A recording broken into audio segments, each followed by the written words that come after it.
Hey guys, real quick. This is Ben. Caitlin's right here. Hey. And this is awesome. We just want to say thank you so much to everybody who listened to the trailer and the Dan Savage and Gretchen Rubin episodes last week. We were aiming for like some number of downloads in the thousands, and we're like over 30,000 downloads right now. It's pretty crazy.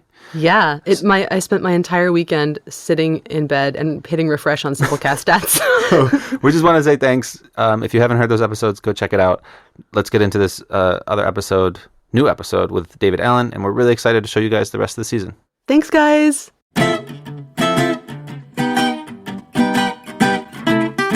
Welcome to a very special episode of Simplify. I'm Ben Schuman-Stoler. Why is it special? Well, for one, it's sort of a follow-up episode to a beloved episode on the old Blinkist podcast, which was an interview with David Allen, the self-management and productivity writer, consultant, and one of Blinkist's spiritual guardians. But it's even more special because David Allen invited us to his Amsterdam home. We actually got to do this interview live, people. This is a podcast with visuals. Go to the Blinkist YouTube page and you'll see more. So, David Allen is the originator of the Getting Things Done, or GTD method. Wired Magazine calls it a cult phenomenon. Caitlin and I are, as you can tell, big fans. He's a guy who's had probably over 30 jobs. He's built a productivity consulting empire, all that despite being the self-professed laziest productivity expert you'll ever meet. After the interview, Caitlin and I go a bit deeper into the ideas and the books covered in this episode, so by the end of the episode, you'll have a really good mental image of why David Allen is so revered as a productivity expert, and more places you can go to learn about why we think his approach is the healthiest approach to time management out there. Okay, let's get into it. Here's Caitlin and David Allen.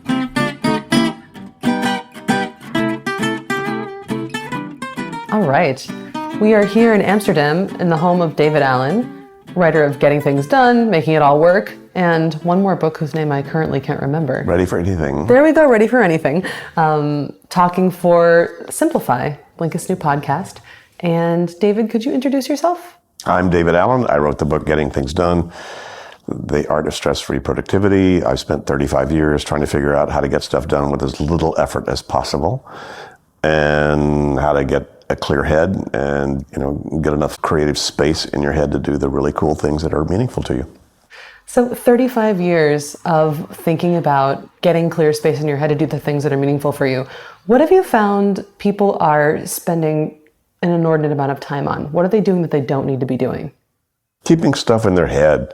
Okay, tell me more about that. Come on, your head's a crappy office. It's for having ideas, not for holding them. And the cognitive scientists have validated what I discovered just on the street 30 years ago, which is, don't keep stuff in your head. It's in the wrong place. As a matter of fact, research has shown that if you keep more than 4 things just in your head, you'll lose track of them. You will not have the appropriate relationship with them, with each other, et cetera. And, basically, you'll be driven by latest and loudest. So just trying to convince people that you need to build the external brain to be able to manage the complexity and the sophistication and subtlety of our life and our commitments these days is just, I don't know how long I'll be preaching this, but folks just don't seem to be doing it. It's a big habit to change. Mm-hmm. How do you suggest they start to shift towards something that's more effective than keeping more than 4 things? Get something called a pen. Get something called a piece of paper. I know that's a radical approach for many people listening to this, but pen and paper. And then notice, wait a minute, what's on your mind that you can't finish right now as you think of it, that you still might need to do something about? Write it friggin' down. Mm-hmm. Get it out of your head. So just to capture the stuff to begin with, that's the first and critical step to begin with. Mm-hmm. is you got to start to externalize these things that are banging around in your brain. So that's the first step. You can't just leave it there, but that's the critical first one. Mm-hmm. How do you prioritize the things that you write down and record? Well, ask yourself why you're on the planet, what you're here to do, what really matters to you. And that's a cool thing to think about. However, knowing what your life purpose is that going to help you decide whether you should buy cat food tonight or whether you need to cook spaghetti for your spouse, or should you sit down and hold the world back and write a business plan? So trying to set priorities is a much more complex and intricate and detailed kind of a day-to-day, hour-to-hour, minute-to-minute kind of decision-making process than most people give it credit for. A lot of people would like a simple formula, basically because they're lazy, as opposed to being accountable to moment. Why are you doing this? Why are you talking to me right now, Caitlin? Is this the most important thing you need to be doing in your life right now? If not, you're not totally present. If it is, it just means you've looked at the rest of your life and said, this is the most important thing I need to do, and for whatever reason.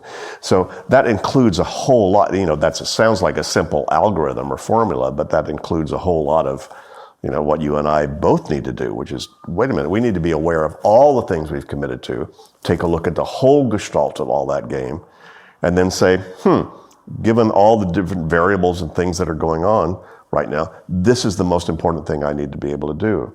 But again, back to the first point, if you're trying to do that in your head, good luck. No way on God's green earth you could do that. But if you could at least get a lot of that out of your head and take a look at it, then your intelligence and your intuition then start to come into play as opposed to your brain. Your intelligence and your intuition are what you need to then access. That's the part of you that will look at the 12 phone calls you need to make and make a good judgment call about that's the one I need to do first. Right? No computer can do that. That's your intelligence, your intuition. But trying to remember the 12 calls you need to make, you can't do.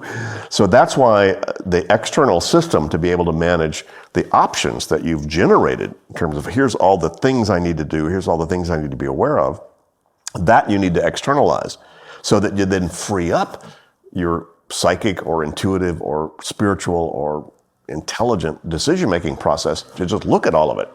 See, anybody listening or watching this right now who's got a calendar, you've already acknowledged your brain can't do it. Why do you have a calendar? Oh, because I couldn't remember all. No kidding, right? But your brain can look at your calendar over the next 2 or 3, 5, 7 days or 7 months and make some good, intelligent, intuitive decisions about what you need to be doing about your next holiday, about that thing that's due in 2 weeks or whatever. But trying to remember all the potentially meaningful data that needs to be part of your decision-making process. If you're trying to do that in your head, you're screwed. That is definitely true. So, most important thing, get a pen and paper, write down what you need to get done so you can clear out space in order to do the higher intelligence kind of functions that you need. Well, yeah, there are some other steps too, Caitlin, that you have to build into that. Because you could write it down, but then if you don't do anything with those, you become a compulsive list maker, and that doesn't help either. Then you just have lists everywhere, and your head's still going to be jumbled. So you have to go through steps 2 and 3, very important, of how do I now clarify. I wrote down mom, I wrote down bank, I wrote down doctor, I wrote down babysitter, I wrote down dog food. Then you need to go through each one of those and go, well, excuse me, what exactly does that mean, and what am I going to do about it? What am I committed to finish about that, and what's the next step I need to take? That's the clarify step 2, in terms of how you get things under control. So step 1 is to identify what's pulling on you. Step 2 is to then make a very discrete decision about both outcomes and actions. Okay, so we've got capture, clarify. Can you reveal step 3? Yeah. What is it? If I say, hey, the next step on mom's birthday is I need to call my sister and see what she thinks about it, but I can't call her right now, where do you park a reminder of that? So that's where organize is when I've now decided that there are things I need to be reminded of that I can't finish right now. Where do I park that? You want to stick it on a Post-it on your forehead? Fine. You want to hire 43 people to follow you around and say, hey, Susan, would you please remind me to call, yeah, that works too. I don't care. As long as you have some trusted place that you can park a reminder that you'll see at the right time. Just pretty simple to make a list. Hey, look, here's all the calls I need to make. Call sis about mom's birthday. And then you see that when you have phone and time. Duh. But that's what organize is basically once you've decided the things that you need to be reminded of, at the appropriate time, park them somewhere that you'll see them at the appropriate time. Yep. My wife and I keep, a Post-it stuck over in the kitchen over there. So when we say, next time we go to the market or the store or whatever, here's still what we need, we just write it down. Most people can relate to that. Most people probably are doing versions of that already. But why aren't you doing that with the rest of your life? This week on Simplify, we want to give a shout out to the Leverage podcast with Ari Meisel and Nick Sonnenberg. Ari Meisel, if you guys don't know, he's a productivity expert, and we had him on the Blankest podcast last year. he does this podcast with the co-founder of his Get Leverage company, a virtual assistant company, Nick Zonenberg. They do this podcast, the Leverage Podcast. It's got the best life hacks and productivity tips for less doing, more living, which was the name of Ari Meisel's first book. And it's really a go-to podcast if you're into productivity and time management. You should definitely check it out. And tell him we said hi. Let me back up. You said, ask yourself the question, why are you here? What is your purpose? Do you remember asking yourself what you really wanted to be doing? Oh, God. I agonized for at least 30 years. You agonized. Agonized. 30 years. I was like, oh, God, am I doing the right thing? Oh, my God, is God... But am I you doing... seem more settled in it now. How did you get comfortable with what you decided to pursue? I had a great friend who said, well, David, what experience are you looking... He asked me, first of all, what fantasy did I have? And I said, okay, where's my fantasy of doing? He said, well, what experience do you think that would give you? I said, well, I think... Wait a second, what was the fantasy? Fantasy of being president of the United States. Okay. When I was no big deal. When I was 9 years old, I carried around a penny in my pocket all the time because Abraham Lincoln was on it. Mm-hmm. So he was my hero. Mm-hmm. Because, at least from my 9-year-old perspective, he seemed to have done such great work on the planet, and affected so many people in a positive way. Mm-hmm. So that was my sort of heroic image of what it was. Yeah. And so, my friend asked me, he said, well, David, what do you think that would give you? I said, it would give me the opportunity to have people's attention, so that I could communicate what I thought was valuable, and attention in a positive way. And he said, well, what do you think you could do right now that would start to give you more of that?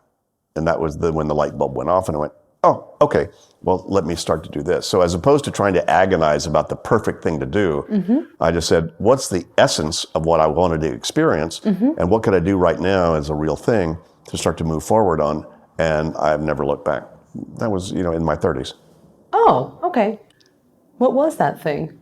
The first... Frankly, I don't remember. Really? Yeah, okay. I just picked something. I just started moving. Mm-hmm. I started moving with a positive framework of what I was trying to experience or create, and just kept going. As opposed to being hung up, trying to figure it out and make it right before I got moving. Mm-hmm. So, and again, I had a good bit of experience in the martial arts, early in my life, and if you're sparring in the martial arts, what you don't want to do is stop moving, because it actually takes you more energy to start moving in any direction from a standstill than it does to change directions if you're moving. That's one of the reasons that GTD and the Getting Things Done methodology, I think, hit such a nerve, because a lot of the next action thinking, what's the next step on this? Mm-hmm. Is that make a call? Is that talk to my life partner? Is that surf the web? Is that buy dog food? What's that very next thing I need to do? And getting yourself engaged in that's much easier to get engaged in those kind of activities. And then that gets you moving. And especially if you've picked those activities about something that's meaningful to you. Like, hey, I love my dog, so I bought her dog food this morning. That was so good. And we got great dog food for the little girl. She's so happy. So, what's important to you in your life, mm-hmm. And then make a next action decision to make sure you're supporting those kind of things and those activities. See, Caitlin, I mean, the secret to getting things done, and I'm only saying this so, because you've got such a classy, cool audience listening and watching this, right? Totally. But the real secret is that it's not about getting things done so much as it's about getting appropriately engaged with your life. What's appropriate engagement with your health? What's appropriate engagement with your dog? What's appropriate engagement with your partner? What's appropriate engagement with your business? The paradox is, I said it's not about getting things done. However, if you're here on the planet to get things done, then you need to be appropriately engaged in getting things done in order to be in your being.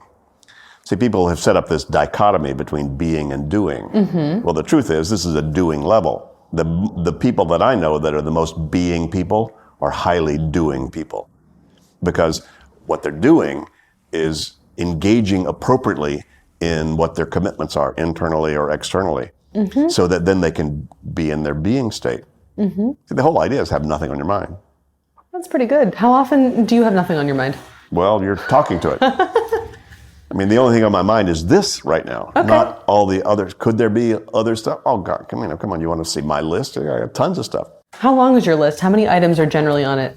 Well, Well, now, because of the sort of change in my lifestyle a little bit, I've only got about 30 or 35 projects. I've had as many as 80 or 90.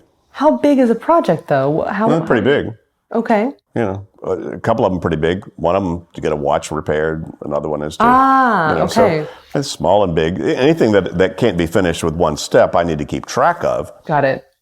I just got a flat tire on my bike. And oh my God, in Amsterdam, you cannot have a flat tire on your bike. Right? As a matter of fact, I was going to do it immediately even after this thing, but because I might not do that, I actually have to now track that called, fixed tire.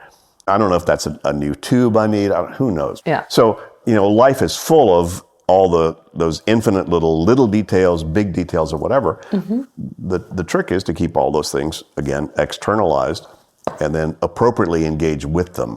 Right? I need to appropriately engage with my bike, as well as appropriately engage with this huge project I've got, which is to finish our global curriculum for the Getting Things Done methodology. So you call them all projects? Yep. Okay. Well, I call a project anything that I can't finish in one sitting, Okay. So, got it. I had a project called Get My Eyes on Cruise Control, because I just had 2 cataract surgeries, right and left eyes.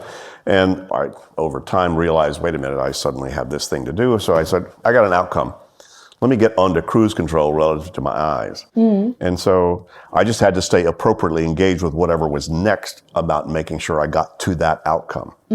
So that's why, the simplicity, in a way, incorporates the subtlety of your life. You say, what are all those things that have your attention? You don't have to go very far to notice where to apply, what I'm talking about here. Capture, clarify, organize. Just start to notice what's got your attention. While you've been watching this, anybody watching this, what's popped into your mind that has nothing to do with what Kate and I are talking about? That's the first place to start. Why did that pop into your head? Probably because there's something about it you haven't decided or you haven't parked the results someplace you trust. And this methodology is not about time. Time just is. That's just a thing. However, space in your head isn't. That's something you can either have or not. What my methodology creates is room. It doesn't create time. It creates room. It doesn't take any time to have a good idea, by the way. That's true.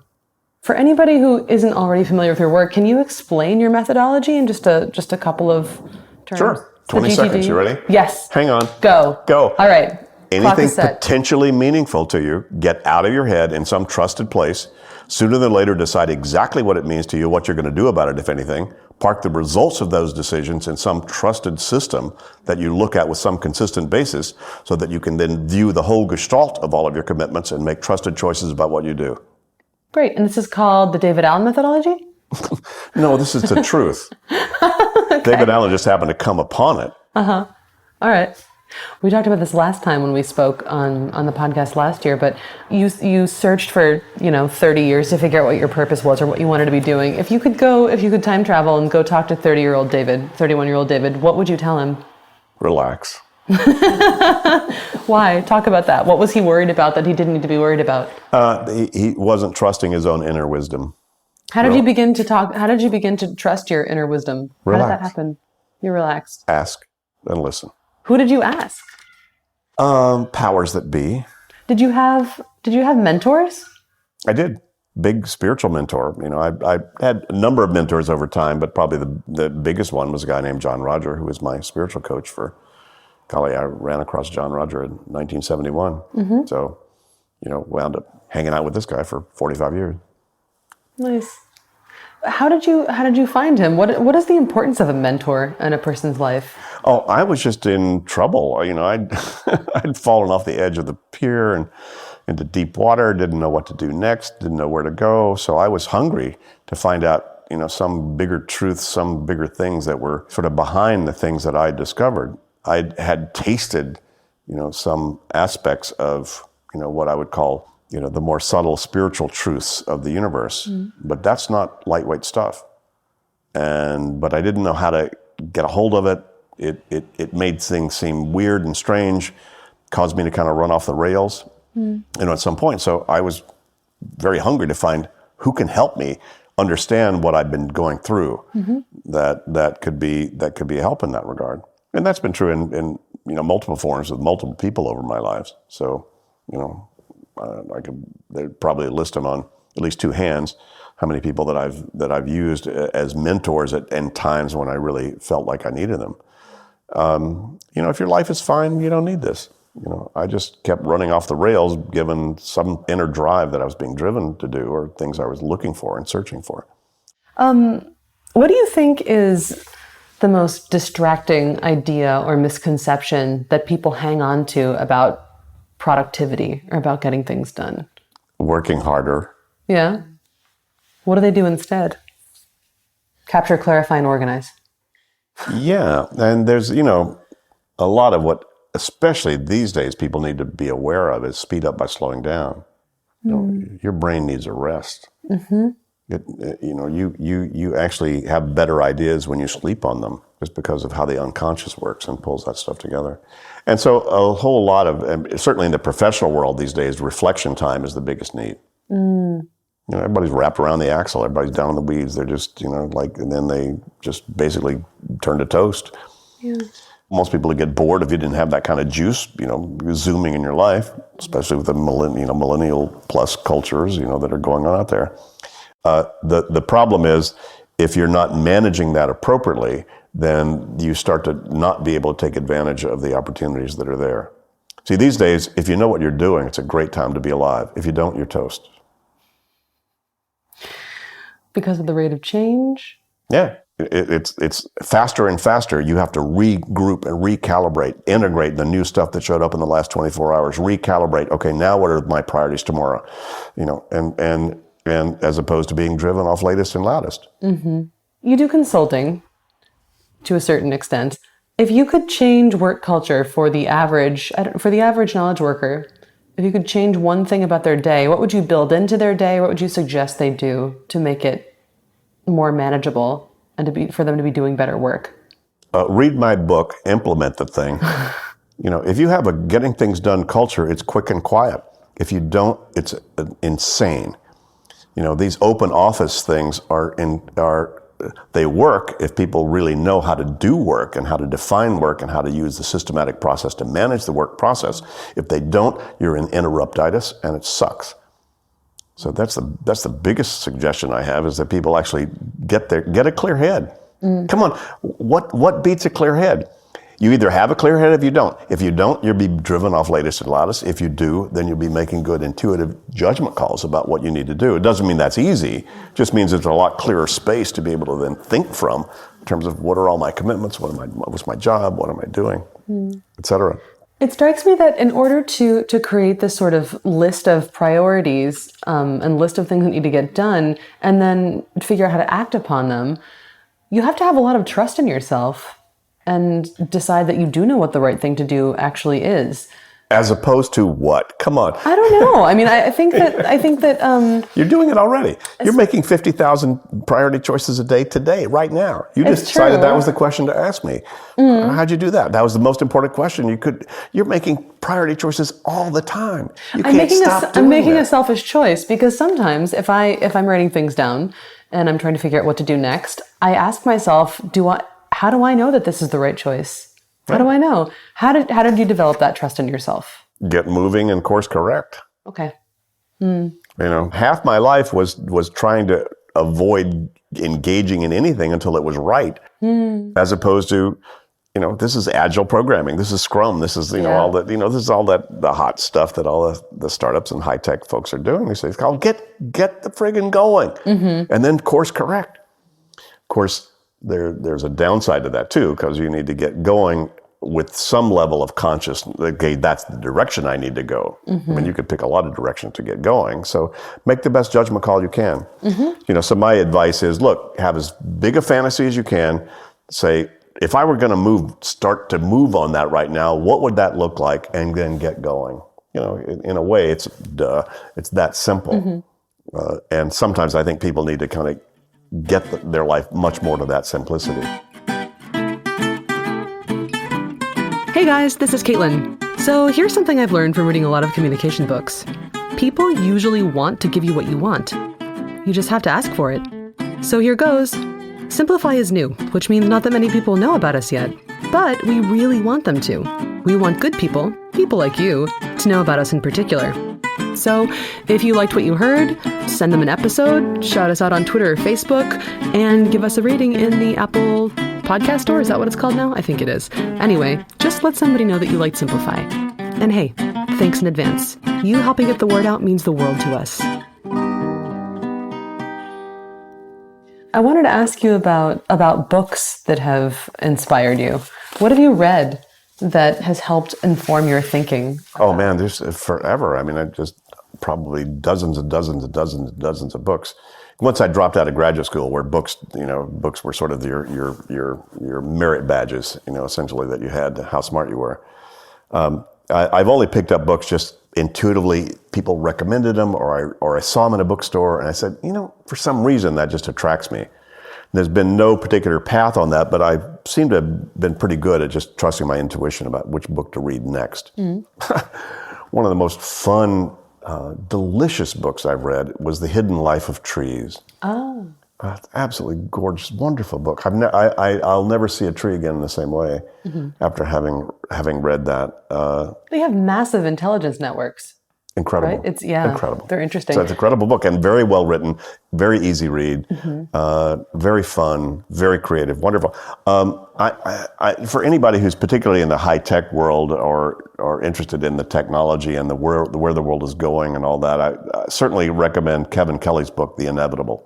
The 12 inevitable trends that are going on now. He was a founding editor of Wired, and he's written, about artificial intelligence and virtual reality and how many of those things right now are affecting us, that we are at the beginning, from his perspective, we are at the beginning of something that will make the Industrial Revolution look like kindergarten. Yeah. In terms of where the world is going and what we'll be able to do and so forth. So that was a fabulous book to read. Yeah, what was really astounding to me in, I think it's The Inevitable, was just the first principle, becoming as a constant thing now. Nothing is ever finished. You'll never be good. You'll never be good. You'll never be done. How do you feel about that? How do you feel about the idea of constantly becoming and never being? Or can you be without? Again, if you know what you're doing, it's a great time to be alive. Mm-hmm. If you don't, you're toast. That's a lot of the good and bad news. It's the good news about what the world is giving us these days is there's so many more people that are now being so bombarded with so many things they have to make decisions about in that regard, that it's forcing everybody to be much clearer about what their priorities are, what matters, what's important. Mm-hmm. You can't, in a way, it's kind of funny. We're getting so sophisticated, we're moving back into survival time. Just to stay sane with as many WhatsApps as you're getting, as many Facebook dings, as many tweets, as many whatever things are going on, just to survive, you're going to have to decide what's important and what's not. Mm. It's forcing you to make decisions about that. See, I've said, if you hear one of my TEDx talks, if you were in a crisis, you get to relax because you don't have any decisions. Mm-hmm. You have to survive. So you just have to make decisions. You have to move on stuff, and it gets you into your zone, actually in that kind of thing. If you're not in a crisis, it creates a bigger crisis. All the demons at the gate have now rushed through because how many things could you have served today, Caitlin? Oh my God, how many things could you have had? What kind of prep could you have done for this interview? And by the way, what did the neighbors just do? And oh my God, And then you have the stress of opportunity, which is what's burning a lot of people up right now. Opportunity stress. What does that mean?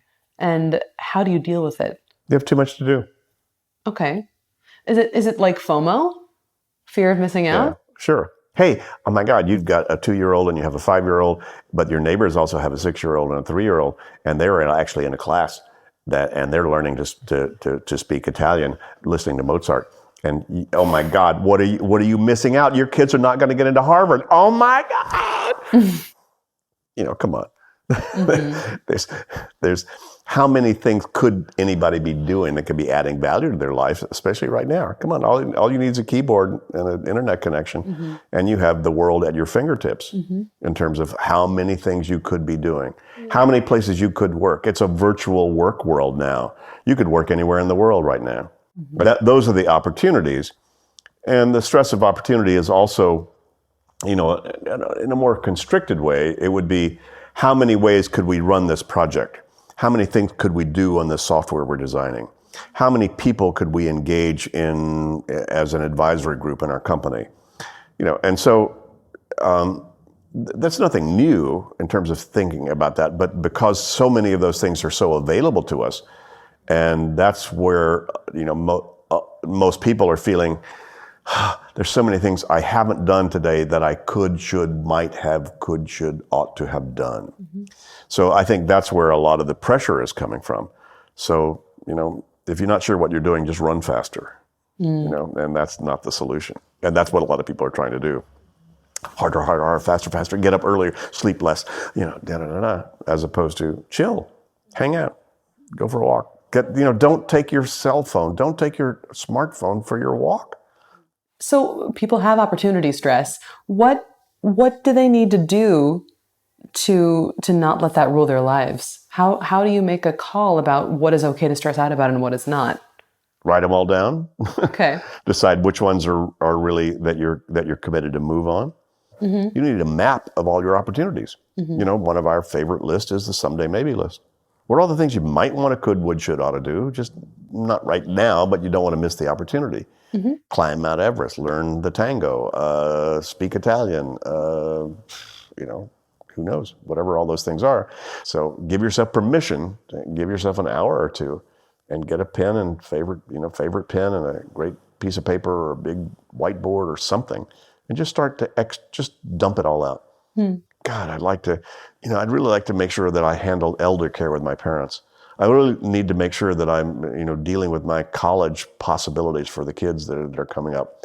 Wow, I really want to learn to ski.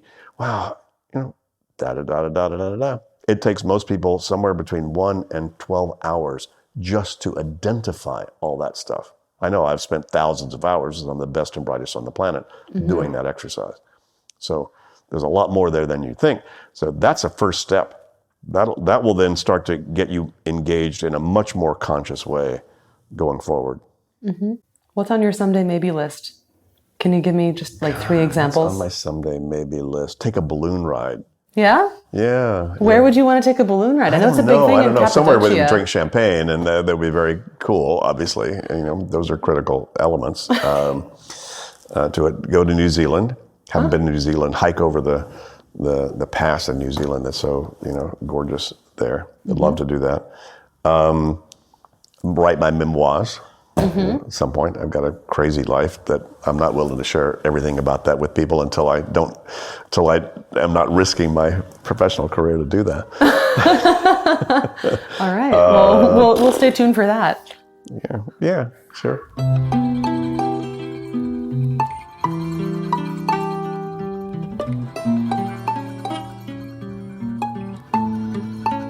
Welcome to the bookend, where we end with books. Hooray! It's now real. Okay. David Allen, one of our favorite humans in the world, right? We love David Allen. We do love David Allen. So let's talk about this interview for a second. What's the takeaway here? What can we wrap our minds around? Well, that David's dog is really cute. There's one thing. No, but the real main takeaway is we basically got David's 3-step plan for getting things done, which is, are you ready, Ben? Go for it. Okay. Capture, clarify, and organize. It sounds really, really simple, but it eludes us so often. And I think that's because we just forget how simple it is to start and how little pressure we actually need to put on ourselves when it comes to capturing. You just write it all down. What David calls in his book, the brain dump.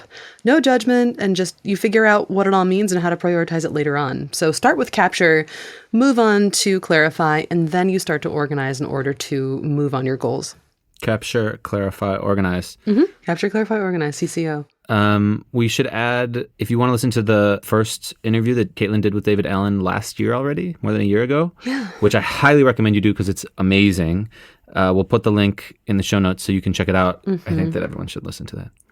So why did you really want to talk to David Allen, by the way? We wanted to talk to David because when it comes to simplifying work and productivity, I think this guy has the simplest view on it just in general. Is that the capture, clarify, organize or the capture, clarify, organize. But I think, honestly, it all just starts with capture. One of the things that he says in the last interview that we did and is all over his books is that your brain is a thinking tool, not a storage device.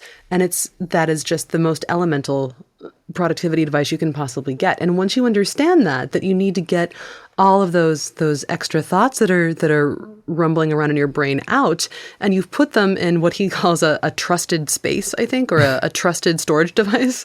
So like paper or, right. I don't know, an Evernote, whatever you use. I put everything in Evernote. I write myself emails and drafts all the time of stuff I have to do. But once you get it out somewhere, then you're good to go, and you have the capacity to do so much more. So to me, that is the ultimate and simple advice. Also, just wanted to talk to David again because he's a good time, and I think he has good advice. Yeah. So let's talk about some specific books. Let's do it. Like, we definitely want to recommend the David Allen book. So maybe I can start by just talking about getting things done, because we talk about it a lot, and maybe it's time that we revisit just really quickly what that book is. Like, it's when I first started at Blinkist, it was handed to me, and I have since ordered 10 copies of it for the office for other new people. Like the famous subtitle, "The Art of Stress-Free Productivity," reveals a lot about David Allen. You kind of get this feeling in the interview that he's chill. But I think the thing that you said about the brain as a thinking device, not a storage machine, is really the point. Because in Getting Things Done, the book, he explains a way to sort of make lists in a way that help you finish them, right? And not just a way to organize your time, but to actually accomplish things in a way that makes sense, like from a focus on getting things done, not on a focus of making pretty lists or saving time, but a focus on like completing tasks. That's why it's so powerful. So we have to recommend that people start with getting things done. What, maybe 2 more books? What else you got? Totally. I have 2 more for you. Okay. So the first one is Finding Your Element by Ken Robinson. Ken Robinson is a speaker, a writer. He's an educator. You might have seen his TED Talks on human creativity. Finding Your Element is a book in which he offers advice on how you might discover your true passions and talents, then reorient your life to make more time for them. I made this connection between Robinson's idea of accepting the unpredictability of life, because that gives you lots of new opportunities to achieve your goals, and David Allen's idea of remaining in motion so that it's easier to take off into a new direction, which he talks about in this interview, and he also talked about last time around. So this is one to find and get comfortable with your own unique talents, this read. This is cool also because, like I said, David Allen's philosophies are not about like shave off an hour here, shave off an hour there. It's really like a holistic approach to how you do stuff. How you move through a day, basically, and right. how to actually accomplish things as you move through a day. And that means building space for unpredictability, building space to be creative, not just like, here's every 15 minutes from 9 to 5 where I'm going to be as productive as possible. And I think that I just find that such a nice, feels good. It's like, freeing. Yeah. One of the things that he kept saying was, I'm lazy. I love to be lazy. Yeah. And he has lists, and he has a proven methodology for doing the things he needs to do so he can be lazy as often as possible, which is lovely. And the last book you have was like this huge hit, right? Huge hit. So the last one is The Life-Changing Magic of Tidying Up. So this pick is inspired by David Allen's actual living space, which I was in Amsterdam. It was lovely. No big deal. No big deal. Thanks for inviting us over, by the way, David. It was lovely and it was comfortable, but it wasn't ostentatious. There was nothing there that didn't need to be there or serve a very clear aesthetic anchoring purpose or a functional purpose. I felt like it was a place that had been co-maried or just very intentionally curated. So if you haven't read or heard of The Life-Changing Magic of Tidying Up, or if you have and you think it's just a guide to decluttering, it's not. It's more than that. It's a bestseller that's changed lives in Japan and the US, and it outlines Marie Kondo's Shinto-inspired KonMari technique. It'll help you shape your living space to positively impact all the aspects of your life. So basically, it's about external decluttering in order to clarify and organize your inner world. Which is something, obviously, we love and simplify. There's a little piece in there about, like, saying goodbye to old books. Oh, yeah. Like, when I bought this book, that was the right time. Now it has served its purpose. I'm never going to read it. I never wrote it. I never read it. Yep. I bought it at the time because I thought I was going to read it. Now I have to let it go because it's taking up space and it's, like, making me feel bad all the time. And I love that. Yeah, that's nice. It is nice. Okay, well then let's go right into the outro from there. Sounds great. Thanks for listening to Simplify. This episode was produced by me, Ben Schuman-Stoler, Caitlin Schiller, Nika Mavrodi, and Odi Constantino, who wrestles bears for fun, but no longer for profit. If you enjoyed this episode and feel you learned something, hey, think about sending it to someone who might also learn something from it too. We're really grateful for those of you who subscribe to Simplify on Apple Podcasts, the Play Store, Overcast, Pocket Cast, Pocket, Casty Cast, etc., etc. Big shout out to those of you who've left us ratings and reviews. If you wouldn't mind taking a moment to add a review or a rating, we'd be very appreciative. That's very nice. That's how we spread the word. But honestly, more important is just tell somebody about it. If you don't already know, Simplify is made by the same people who make Blinkist, a learning app that takes the world's best-selling nonfiction books and condenses them into focused little capsules of audio and text you can listen to or read in just 15 minutes. And we set up a voucher code so that people can actually try it out. They can get 14 days free. That's 2 weeks. Whoa! Look at my math. By going to Blinkist.com/friends and typing in voucher code ClearSpace. That's one word, ClearSpace, ClearSpace, and shoot us an email. Shoot Caitlin and I an email at podcast@Blinkist.com. Tell us what's on your to-do list. Maybe we can help you process it or give you our favorite David Allen piece of advice. Next week, there's a new episode of Simplify, so check back on Thursday. In the meantime, be good. This is Ben and me, checking out. Checking out. Bye. Later.